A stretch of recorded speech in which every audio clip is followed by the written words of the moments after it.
Dial saytı və eyni adlı partiyanın rəhbəri Nazim Quliyevin cinayət üzrə məhkəmə prosesi yekunlaşıb. Bakı Azərbaycan Məhkəməsinin hakimi Cavid Hüseynovun sədri ilə keçirilən prosesdə ona hökm oxunub. Hökmə əsasən Nazim Quliyev 8 il müddətinə azadlıqdan məhrum edilib. O cəzasını ciddi rejimli cəzaçəkmə müəssisəsində çəkəcək.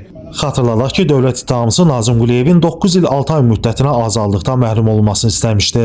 Qeyd edək ki, Nazim Quliyev Daxili İşlər Nazirliyinin Baş Mütəşəkkil Cinayətkarlıqla Mübarizə İdarəsi tərəfindən saxlanılaraq cinayət məsuliyyətinə cəlb edilib. Onun barəsində Cinayət Məcəlləsinin 178.2.2, yəni dələduzluq təkrar törədildikdə, 178.2.4-cü, yəni xeyli miqdarda ziyan vurmaqla dələduzluq törədildikdə, 182.2.2-ci, yəni hədi-qorxu ilə tələb etmə təkrar törədildikdə və 182.2.4-cü, yəni hədi-qorxu ilə tələb etmə xeyli miqdarda əmlak əldə etmək məqsədi ilə törədildikdə maddələrlə ittihamlara sürülüb. Cinayət işi üzrə 5 nəfər zərər çəkmiş şəxs qisminə tanınıb. Nazim Quliyev 2009-cu ildə rüşvət, hədi-qorxu ilə tələb etmə və digər cinayətlərdə ittiham olunaraq 13 il müddətinə azadlıqdan məhrum edilmişdi. O 2020-ci ildə vaxtından əvvəl azadlığa buraxılmışdı.